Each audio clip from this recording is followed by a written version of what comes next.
കൈപ്പറ്റിയതിൽ മൊഴി ഈ തട്ടിപ്പുകാരൻ തന്നെ കൊടുത്തിട്ടുണ്ടെന്നാണ്. അതായത് കഴിഞ്ഞ കുറച്ച് ദിവസങ്ങളായി ഇങ്ങനെ ഒരു കാര്യം ഇങ്ങനെ അന്തരീക്ഷത്തിൽ പറഞ്ഞുകൊണ്ടിരിക്കുകയാണ്. ഏതായാലും ഞാൻ ഒരു കാര്യത്തിൽ ക്ലാരിറ്റി വരുത്തി പറയാം. ഒരു പാവപ്പെട്ട കുടുംബത്തെ സഹായിക്കാൻ, വീട് നിർമ്മിച്ച് നൽകാൻ, അതിനാവശ്യമായിട്ടുള്ള സഹായം നൽകണം എന്ന് ഈ വ്യക്തിയോട് ആവശ്യപ്പെട്ടതല്ലാതെ മറ്റൊന്നും ഞാൻ ചെയ്തിട്ടില്ല. ഞാനിത് പറയുന്നത് ക്രിസ്റ്റൽ ക്ലിയറാണ്. പിന്നെ ഈ ബാക്കി വരുന്ന കാര്യങ്ങളെ സംബന്ധിച്ച്, അതായത് ഇപ്പം ഞാനൊരു ജനപ്രതിനിധിയാണല്ലോ, ഉത്തരവാദിത്വത്തോടു കൂടി തന്നെ പ്രതികരിക്കണം. അക്കാര്യത്തിൽ എനിക്ക് യാതൊരു വ്യക്തതക്കുറവും ഉണ്ടാകാൻ പാടില്ല. അതുകൊണ്ട് തന്നെ താങ്കളിവിടെ ചൂണ്ടിക്കാണിച്ചതുപോലെ ആക്ഷേപം ഉണ്ടായ സമയം മുതൽ ഞാനിത് അന്വേഷിച്ചുകൊണ്ടിരിക്കുകയാണ്, ഇതെന്താണ് ഇവിടെ സംഭവിക്കുന്നത് എന്നുള്ളത്. അപ്പോൾ എൻ്റെ സ്റ്റാഫ് വഴി എന്തൊക്കെയോ സംഭവിച്ചെന്നോ ഇനി അതല്ലെങ്കിൽ മറ്റു തരത്തിൽ എന്തൊക്കെയോ പറ്റിയെന്നൊക്കെയാണല്ലോ പറയുന്നത്. അപ്പോൾ ഇതെല്ലാം ഞാൻ കൃത്യത വരുത്തി, തെരഞ്ഞെടുപ്പ് കാലമായിരുന്നു എന്നൊക്കെ പറയുന്നു. ഏതായാലും ഞാൻ ആ കാര്യങ്ങളെ സംബന്ധിച്ചെല്ലാം ഒരു വ്യക്തത വരുത്തുന്നതിന് വേണ്ടി കൃത്യമായി എൻ്റെ അക്കൗണ്ട്സ്, അതോടൊപ്പം തന്നെ സ്റ്റാഫ് അംഗങ്ങളുടെ അക്കൗണ്ട്സ്, ഇതെല്ലാം ഞാൻ പരിശോധിച്ചിട്ടുണ്ട്. അപ്പോൾ അതിനകത്ത് 100% എനിക്ക് വ്യക്തതയുണ്ട്. അപ്പോൾ ഞാനോ എൻ്റെ സ്റ്റാഫോ ഏതെങ്കിലും തരത്തിൽ ഈ പറയപ്പെടുന്ന വ്യക്തിയുമായി മറ്റ് തരത്തിലുള്ള ഒരു ഇടപാട് നടത്തിയിട്ടില്ല. എൻ്റെ വ്യക്തിപരമായ ഒരു കാര്യത്തിന് വേണ്ടിയോ ഇനി അതല്ലെങ്കിൽ എൻ്റെ സ്റ്റാഫിലുള്ള ആരെങ്കിലും എന്തെങ്കിലും കാര്യത്തിന് വേണ്ടി, ഞാൻ പറഞ്ഞല്ലോ, ഒരു പാവപ്പെട്ട കുടുംബത്തെ സഹായിക്കാൻ, അക്കാര്യത്തിൽ ഞാൻ ഉറപ്പിച്ച് ഞാൻ പറയുന്നു, ഒരു കുടുംബത്തെ സഹായിക്കും. പ്രത്യേകിച്ച് ഇപ്പോൾ അദ്ദേഹം ഒരു NGO കോൺഫെഡറേഷൻ്റെ ഒക്കെ ഞാൻ അദ്ദേഹത്തിൻ്റെ 2 പരിപാടിയിൽ പങ്കെടുത്തിട്ടുണ്ട്. ഇതൊന്നും മറച്ചു വയ്ക്കാൻ പറ്റുന്ന കാര്യമല്ലോ. അപ്പോൾ ഈ ഒരു NGO കോൺഫെഡറേഷൻ എന്നൊക്കെ പറഞ്ഞുകൊണ്ട് സാധാരണക്കാരെ സഹായിക്കുന്ന പരിപാടികളെന്നൊക്കെ പറഞ്ഞപ്പോൾ സ്വാഭാവികമായും ഒരു പാവപ്പെട്ട കുടുംബത്തെ സഹായിക്കാനുള്ള വീടിനാവശ്യമായിട്ടുള്ള തുക നൽകാൻ വേണ്ടിയിട്ടുള്ള അഭ്യർത്ഥന ഞാൻ നടത്തിയിട്ടുണ്ട്. അത് അയാൾ സ്വീകരിച്ചിട്ടുണ്ട്. അതിനുമായി ബന്ധപ്പെട്ടിട്ടുള്ള ആളുകൾക്ക് അക്കൗണ്ടിലൂടെയും അല്ലാതെയുമായിട്ട് ഞാൻ തുകയും പറയാം, 7 ലക്ഷം രൂപയും കൊടുത്തിട്ടുണ്ട്. അത് ഞാൻ പിന്നീട് മനസ്സിലാക്കി. ഞാൻ ആവശ്യപ്പെട്ടത് അതനുസരിച്ച് അത് കൊടുത്തിട്ടുണ്ട്.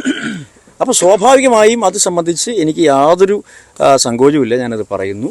അതല്ലാതെ ഇപ്പോൾ ഈ നടന്നുകൊണ്ടിരിക്കുന്ന ഇതുമായി ബന്ധപ്പെട്ട് ഏതെങ്കിലും തരത്തിലുള്ള ആളുകളെ രക്ഷപ്പെടുത്താൻ വേണ്ടി ജനപ്രതിനിധി എന്നുള്ള നിലയിൽ എൻ്റെ പേര് ഇതിനകത്തേക്ക് വലിച്ചിഴയ്ക്കുന്ന ആ ഒരു രീതി, അതൊന്നും ഒരിക്കലും ഒരു ശരിയായ ഒരു കാര്യമായിട്ടില്ല. തീർച്ചയായിട്ടും. അപ്പം ഞാനത് ഒരു കാര്യം കൂടി ഞാൻ വ്യക്തമാക്കാം. അതായത് ജനപ്രതിനിധി എന്നുള്ള നിലയിൽ എൻ്റെ അടുക്കൽ സഹായത്തിന് വരുന്ന ഒരാളെയും ഞാൻ ഡിനൈ ചെയ്യാറില്ല.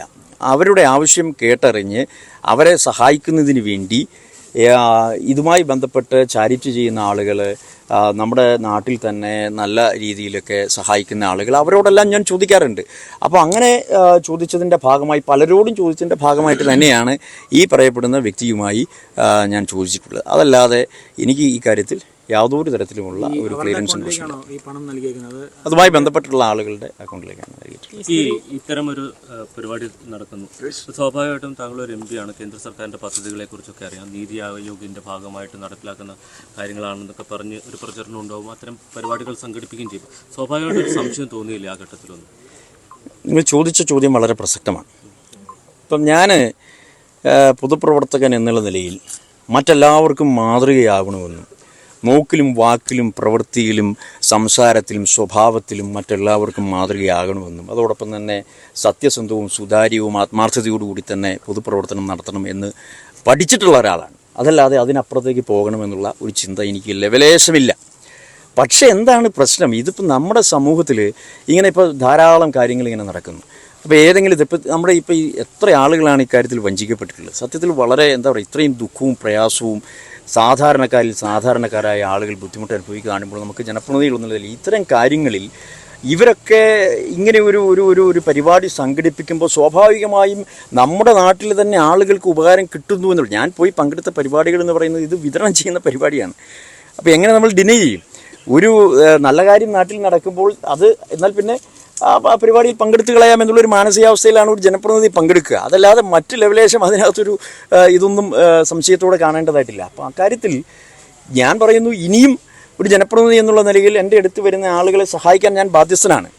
പക്ഷേ ഈ പറയുന്ന ഒരു പ്രശ്നം ഇതിനപ്പുറത്ത് ഒളിഞ്ഞിരിപ്പുണ്ട് എന്നുള്ളതും ഞാൻ അംഗീകരിക്കുന്നു. പക്ഷേ അതൊരു